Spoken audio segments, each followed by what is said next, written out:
Amesbury, England. British officials investigating a second case of poisoning with the nerve agent Novichok in southwestern England said Thursday they suspect the victims were not directly targeted but sickened as a consequence of the previous attack. Police announced late Wednesday that specialists have determined that a couple in their 40s were poisoned by the same lethal toxin, developed by the Soviet Union, that almost killed Sergei Skripal and his daughter Yulia in March. The new victims are both critically ill in the same hospital that treated the Skripals. The working assumption would be that these are victims of either the consequence of the previous attack, or something else, but not that they were directly targeted, Security Minister Ben Wallace told the BBC.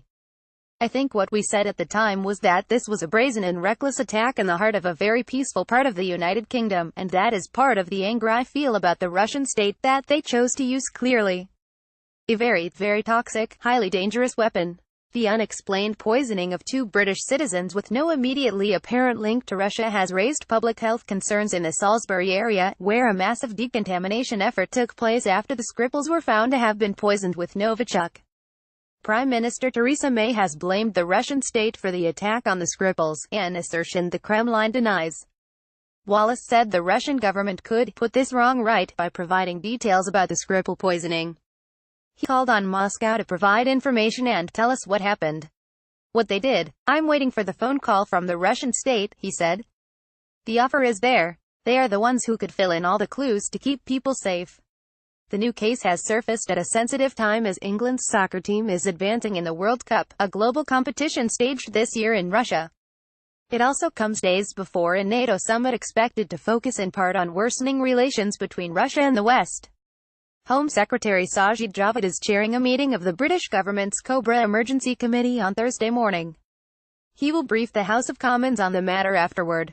Local police declared the case a major incident Wednesday, 4 days after the couple, identified by friends as 44-year-old Don Sturgis and 45-year-old Charlie Rowley, were found collapsed at a residential building in Amesbury, 8 miles, 13 kilometers, from Salisbury, where the Skripals were poisoned. Britain's senior counter-terrorism police official Neil Bosu said police do not know whether the nerve agent came from the same batch that left the Skripals fighting for their lives. The possibility that these two investigations might be linked is clearly a line of inquiry for us, he said late Wednesday night. Initially, the investigation was led by local police, but Bosu said counterterrorism detectives were taking charge after the substance was identified as Novichok. He said 100 officers had been assigned to the case. Police said officers were initially called Saturday morning about a collapsed woman, then were summoned back in the evening after a man fell ill at the same property. Police at first thought the two had taken a contaminated batch of heroin or crack.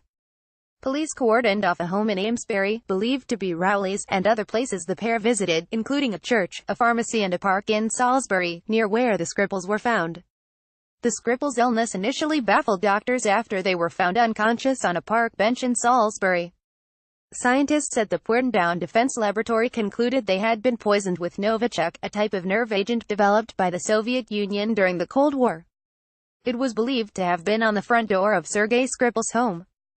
Andrea Sella, professor of inorganic chemistry at University College London, said Novichok nerve agents are designed to be quite persistent. They hang around in the environment, neither evaporating or decomposing quickly. That means that if a container or a surface was contaminated with this material, it would remain a danger for a long time, and it will be vital to trace the movements of this couple to identify where they might have come into contact with the source, he said. So, while the public at large are at very low risk from this material, until the source is found, there is a remote chance that someone else might come into contact with it. After spending weeks in critical condition, the Skripals slowly got better and were released from the hospital and taken to an undisclosed location for their protection. Doctors say they don't know the long-term prognosis.